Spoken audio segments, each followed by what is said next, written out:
solidly in November. Welcome to Terror Talk. I do love the fall.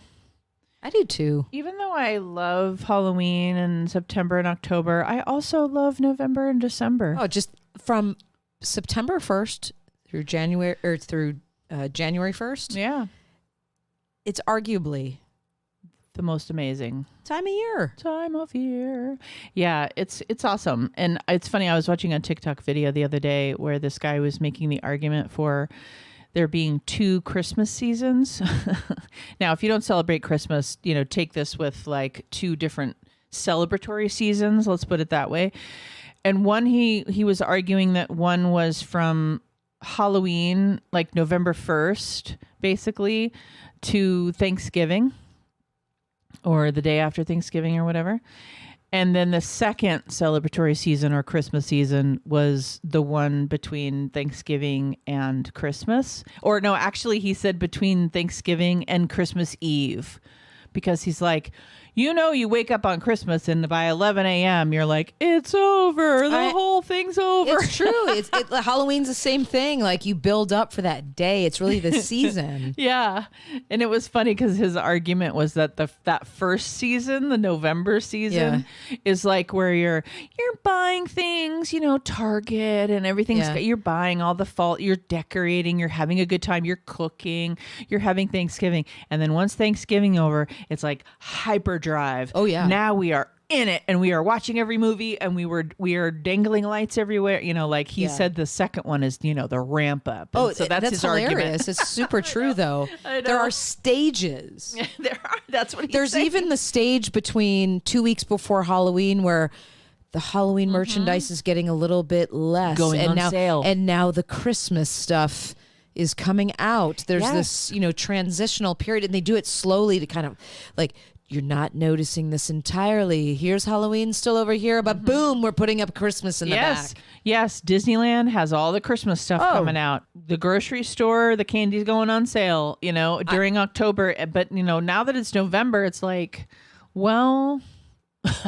I was at now what? Disneyland 2 weeks or like a week and a half before Halloween, and I was looking for one last little thing, and I'm like, hold up. The whole store now went to one rack. Yeah. The Halloween stuff, and now they're starting, we're starting to bring in the... Yeah, it happens earlier and earlier. And I don't have too much of a problem with it because I started celebrating Halloween in August. Yeah. And so I'm actually on the merchandise schedule. Yeah. Where mid-August, Midsummer Scream, that whole thing, through about now is when I'm doing all the horror Halloween stuff. Now, obviously, we cruise into Halloween still. But all the events and things that I've gone to are pretty much almost over by now. But Halloween weekend, Kathy and I got together, so that was a lot of fun. And I handed out my friend's house on Halloween. Nice. They get like over 400 trick-or-treaters. Wow, that doesn't happen anymore. No. That's amazing. But in this little area, it does. And she and her wife go out of her way to like build this whole thing, and the kids know, and parents, it's one of those areas where it's a tradition. Parents know, and that's I love handing out candy, and I haven't really been able to do it to that degree in a long time. I haven't done it ever, probably. I have a skeleton onesie. Oh, okay. Is that what you wore? Yeah, and one of my pups has, Belle has her skeleton costume. I do know that. Belle has a lot of costumes. She does, and Liam has a lot of football jerseys. Oh, yeah. How very gender normative of you. He was. Well, he also has an Edward Scissorhands costume and a haunted house sweater. Nice. So, I'm glad you branched him out. She has jerseys too. Okay, all right. So. Anyway, we digress. No, it's the fall. But yeah, they do. They have a lot of sweat. Little guys. They do sometimes need a little something, but. Well, yeah. And so I was just going to say that, Kathy and I got together for Halloween. So that was a lot of fun. And then I also went to like a festival thing in the city, and that was a lot of fun. So I cruised through Halloween just fine. But now we are solidly in what this guy, like what I described, would say is the first Christmas season. I do love the Thanksgiving. The air, like I love the atmosphere of Thanksgiving. I love the way the food smells. And I just mean day to day, like people are cooking soups and, it's warmer food and the squashes and the spaghetti squashes and the acorn squashes and everything is cinnamon and clove. And then you get into December and you have the peppermints and it is different. There right? really are like these. I think so too. And then January 1st hits and you're like, well, fuck it. There's no good sports on. I got to go back to teaching. Yeah. And terrible weather and no holidays. Yeah, trauma. It's like the January depressive.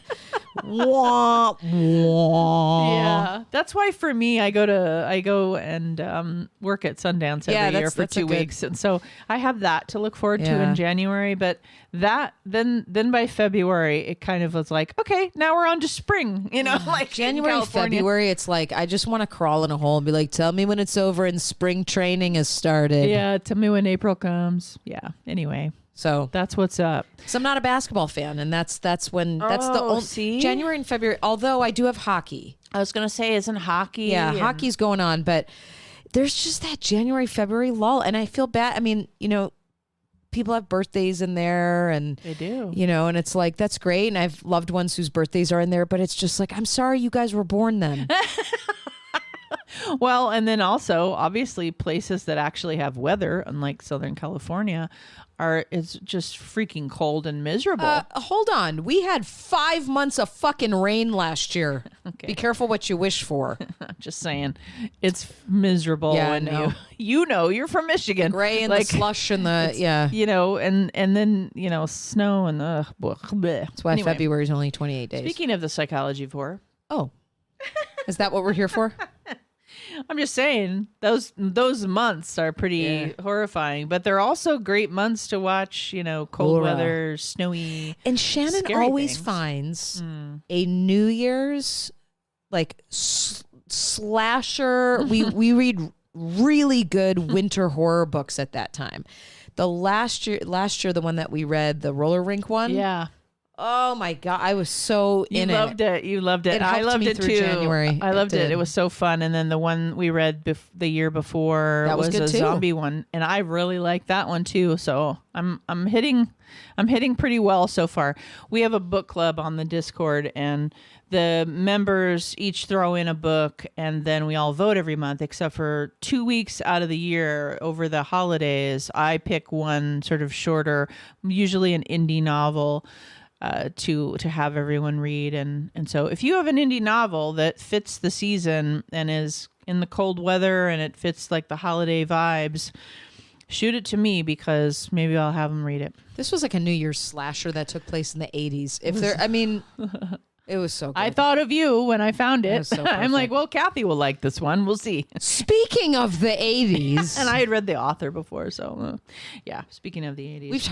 We've talked a lot about the psychology of horror on the show in a different way. Yeah. We've talked about why people watch horror. We've talked about what it does to the brain and all that stuff. But we're going to do a little bit different today, which is what psychology do filmmakers use to actually make us scared?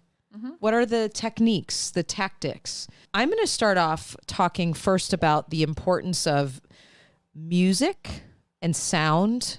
One thing that's gotten a little bit lost, but I think it's making a small return, is the importance of soundtrack.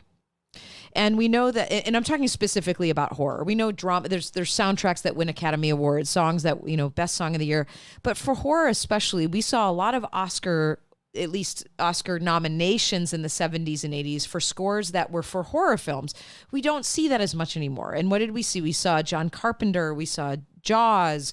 One of the most influential and strategic pieces of music ever made was, or ever used was the tubular bells in The Exorcist, which I've talked about on the show before, where Friedkin went out of his mind finding the right sound, and after having all of these different musicians come in, he's like, no, that's not right, and no, that, and firing people left and right, and his whole crew was just like, oh my God, please pick something. And one day he's home and he puts this record on, he hears these tubular bells, he's like, oh my God, that's it. Something so simple, and I'm going to talk about that in a moment. It was something so simple about those tubular bells. That's all it took to make the atmosphere terrifying. We know that Jaws is the same thing. And the other, one of the most successful is the theme from Psycho. Absolutely. So why are these sounds, why is this music so influential? Why does it scare us? Well, let's talk about sound for a minute. So I looked up, there's an article called What Makes a Great Horror Movie? Soundtrack by Arwa Heidel. I think it's from an article from 2016. And so we talk about sound from a place that, it develops tension, fear, shock. It makes us stressed. But then it also is in conjunction with something very pleasant. So music in the horror film specifically establishes the setting of the horror, right? It gives us it's a tangible feeling to the location of a scene. We kind of know when we watch a movie, when we even think back to silent films where there only was music, how much that was what told the story. And this puts our emotions at play. So one thing is we know that everybody culturally, we have different experiences in life, but we can arguably state that fear responses essentially are the same. And some of those come from really, really primal places, and I'll talk about that in a moment. So, we look at how music really, it helps us, the location of a scene, our emotions at play. It could be to help develop a very ominous atmosphere. It can help us feel that level of apprehension. Music essentially manipulates our emotions. And we know this because if we listen to a love song, if we listen to a song that we grew up listening to, that nostalgia. You cry. We cry. So what happens when we hear when I hear the theme for Halloween, John Carpenter, total nostalgia, dopamine's just flying all over my head because there's something about that. Music in horror does something really, really, really brilliant. The music in horror movies reminds us subconsciously of like our primal urges or primordial times. So Rowan Hooper, this man, Rowan Hooper, he says he's the managing editor of New Scientists. And he says the non-linear sounds like Psycho's violent stingers mimic the sounds of animals in distress, which trigger the fear of being chased by dangerous predators, and things that feel harsh and unfamiliar manipulate its emotionality, manipulate us emotionally. But here's where it gets really clever. When you think of a soundtrack like Stranger Things, one of the things that they do really well is they use the heartbeat very subtly. And what it will do is it takes this really kind of eerie or ominous tone, and then it also complements it with this very comfortable melody. And so it pulls you in and it pushes you away, and it pulls you in and it pushes you away. So the combination allows people to experience fear as a positive moment. And I just think that's so cool. Yeah, I mean, music is so profound on all levels. I mean, we all know that, but yeah, it's like with horror, it's part of what I would, what we call the soundtrack, right? So I'll just add my piece of this as far as like sound in general. So music is just one piece of the sound that you hear in any movie. And I think that the way that horror manipulates us with sound is one of the huge, because of course what we're looking at is sound, visuals, writing, right? Like the sound is part is the dialogue, part is what people say and what they don't say. The sound is also all of the sound effects. The sound is a lack of sound, like in Alien, when the lack of sound is very profoundly noticed and makes the atmosphere very, very scary. And we're kind of talking about how sound and visuals collectively create an atmosphere for us that is the genre of horror. And so we hear and see the kind of tropes of the horror lens, right? The shot choices that they use, and some directors like James Wan, like I could probably watch any movie and know it was a James Wan movie. Mm-hmm. Just the certain shot choices and the way it's collected, just like you could watch a Spielberg movie and know it was Spielberg without knowing it was Spielberg because of the kinds of stories, the way the shots are created. I think Clint Eastwood is another filmmaker that's like that. I can pick out a Clint Eastwood movie just based on the freaking description exception at this point because he chooses specific types of things. So, and I think in the horror genre, we have that too.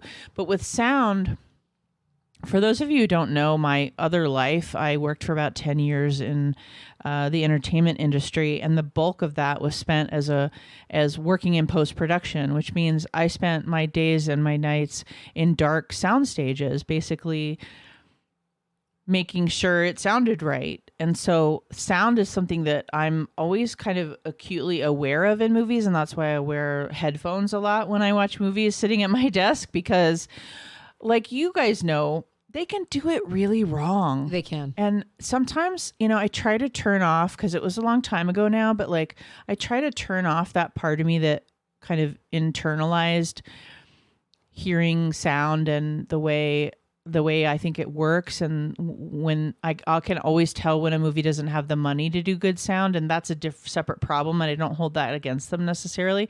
But when these big budget movies do sound wrong, like we all know, when we're sitting with our headphones on and some fucking jump scare comes and they're using sound to manipulate you. So when there's a jump scare, there'll be this crash of noise that'll happen all of a sudden. And sometimes that is very useful because it happens with a visual that makes sense, or it happens with a visual that is congruent with the sound. Mm-hmm. And then it goes on to make sense. It's not just the cat that banged a dish and so it made you jump. Yeah. It goes on to be part of the story, whatever that jump scare is. And that's why sometimes I get really pissed off at jump scares, is because I get pissed off at the overt manipulation. I would like to be subtly manipulated. Yeah. Like, jump scares there can be a massive overcorrection. Oh my God. It's like, okay, how many times and then I just get anesthetized to it. Well, gore can be the same way. Exactly. And then like 10 cymbal crashes later that I'm supposed to jump every time you do it, I just get anesthetized to it and it's not effective. Now, a movie with a couple of really effective jump scares is amazing. Like, I love it as a thing you can use. And so this is where, like, us being psychologically terrorized by the sound and the visuals in the horror genre is obviously part of the fun. And I think music is, of course, a huge part of that. And so is sound effects. And so is dialogue. And so are the lack thereof. Like, I don't know, when I was reading stuff for this episode, Kathy, and you might agree, is that comedy, like comedy horrors or any comedy in general, will have a lot of words, like Scream or any comedy in general. There's just a lot of words. There's a lot of talking, a lot of funny, blah, blah, blah. Atmospheric horror, or things that are more based on sound effects, music, visuals, those kinds of horror movies there's not a ton of dialogue. And I think we were just talking in another episode from a couple weeks ago where it's like, and I'm talking about Alien, in that first 45 minutes before the alien finally pops out of somebody's stomach, there's not a ton of dialogue, and there's also not a ton of sound. They make it very quiet. He makes it very sterile, very quiet. There's these long, slow shots and these empty, and the sound that's there, of course, there is sound from a technical perspective. There is room tone, and the room tone of space, and the room tone of this ship. And it's so fucking effective to have a lack of sound as well. Well, sure. I mean, Quiet Place did that too, very successfully. And actually, there's a movie, I know we're going to have an episode where we're going to talk about some of our watches, but if you haven't seen it, it's a new movie out with Caitlin Dever called No One Will Save You. There is no dialogue in the entire film. And it's amazing, the use of cinematography and editing and sound, all natural sounds. And it's a sci-fi horror film without dialogue. Yeah. And that's why I get so excited about that. And A Quiet Place, I really liked the A Quiet Place movies. And one of the many reasons why I liked it is because I could imagine the post-production team and the sound editors on that stage and all of the work they did to make it so visceral for everyone. Right. And so, yes. So that's our lecture on sound. Well, and then it's important. What Shannon's talking about is, in the absence of dialogue and the utilization of these other types of sounds, or like an Alien sometimes just totally quiet, then what helps it move along? Part of it is how it's edited. Some of it's timing and pacing, but editing, we have to look at our editors and go, man, you guys actually are the ones that give the actors the Oscar nomination, as far as I'm concerned. Agreed. You know, editing when we think, because we're talking about horror, what is important in a horror film? How a scene transitions. The shot placement is what is going to help actually build the suspense, build the mystery. I just said pacing, but you're going to use editing tricks like jump cuts, match cuts, fading in, fading out, making people feel like they're inside the film. These are things that, and this is where I get upset that more horror films aren't nominated for Oscars. I mean, not that Oscar really should be, the Oscar or the Academy Award really shouldn't be the top tier of films, but it's looked at as that.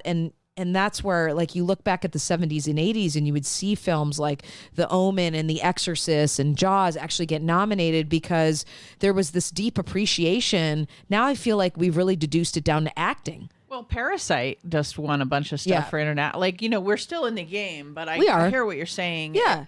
It's a celebration of the entertainment industry. That's how I look at it. I know a lot of people. It's hard to do horror. I know. It's hard. It's really hard. And it's also not something that everybody wants to involve themselves in or cares about. You know what I mean? Like, it's not a everybody likes it kind of genre, you know? And that's another thing too that bothers me about that. Not that people can't have their opinions, is I just don't think people have the whole picture, because there's such a misunderstanding around horror. And I think that horror to me does fit in with drama and comedy and all of these other things. Yep. And we had mentioned this on another episode, how, you know, if it's nominated for an Oscar, then they're going to call it a thriller, right? Just because the concept horror has this connotation that it's cheap.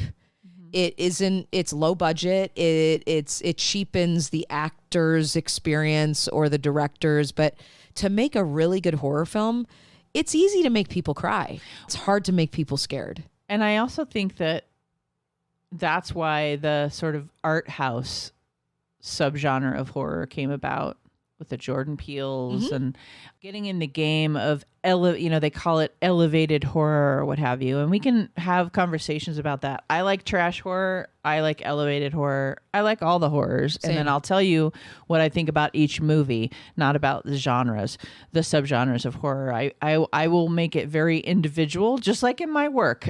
I will make it very individual to that movie, because I love things across the board and I judge on that basis. But I do feel like that the filmmakers wanting to make horror more accessible to the general public, meaning having better stories, having better acting, having cultural discussions through horror. I think all of that is actually the horror industry saying, like, take us seriously, and look, we have mad talent, and all of these actors like Toni Collette and etc. can do all sorts of things, including these kinds of horror stories. So I'm glad about that. I did want to mention, this conversation is making me realize over and over again that post-production is really key, and I always thought that when I worked in post-production, for sure.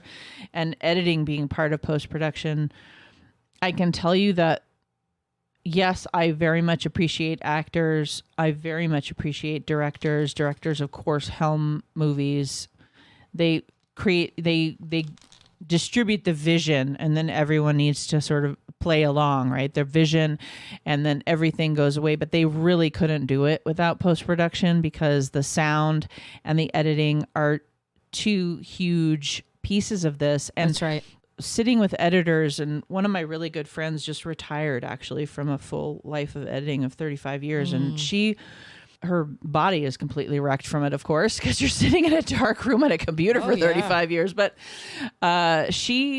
watching her work over the years, when I worked in that industry, and then also afterwards when I was just adjacent to it with all my friends still doing it, it's like the amount of work that editors go through to deliver the vision of a producer or a director is massive. And with horror, it's like, It's so key. Like there's these shot choices, of course, the long shots, the tight shots, the mid shots, all the things that the director's deciding is obviously paramount.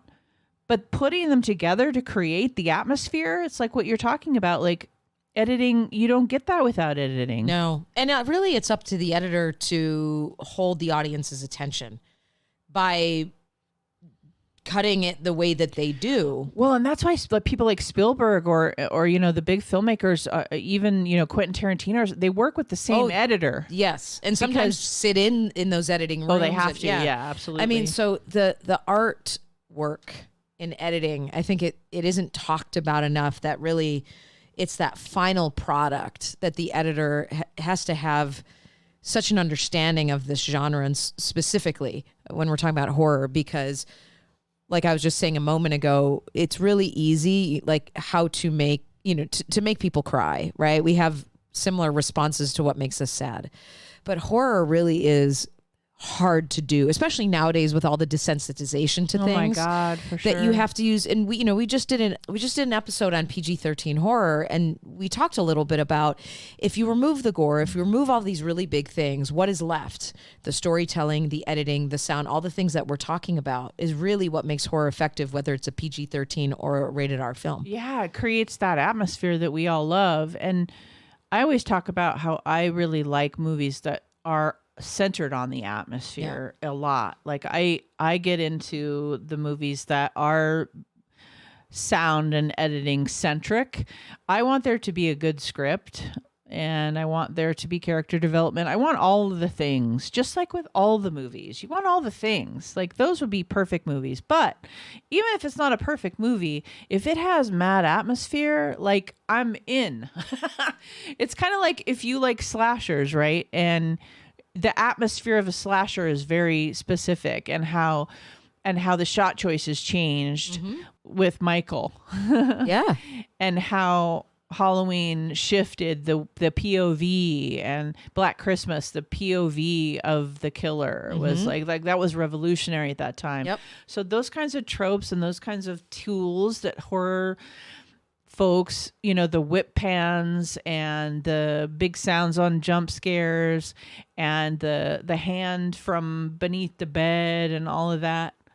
We just watched Creature of the Black Lagoon, which we're going to talk about here soon in our mini cast for our patrons. And one of the things that I will most likely mention in that is how, you know, the fish hand will come through the window, you know. So it started back then, you know, 30s, 40s, 50s, and that anticipation is how they really get us, because you can't deliver on the jump scare unless I've been tense. Right. The jump scare doesn't work unless I'm letting out tension. Well, and well before dialogue, and I mean, Creature had dialogue, but well before that, and we've talked about some of these other ones on other mini casts of without, like Phantom of the Opera. The original Phantom of the Opera had no dialogue. It was music and it was editing. And if you take it for what it was at its time, it's actually really terrifying.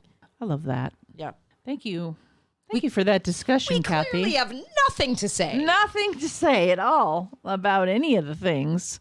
But thanks, you guys. Thanks so much for listening. Let us know what you think. What did we leave out as far as how horror gets you? I would be curious to know if we left some things out, because for me, the visuals, the sound, all of that just creates that atmosphere, and those techniques are what creates horror for me and what sells it for me. So I'd be interested to hear what you guys think. This has been an episode of Terror Talk. My name is Shannon. And I'm Kathy. Sleep safe, everyone.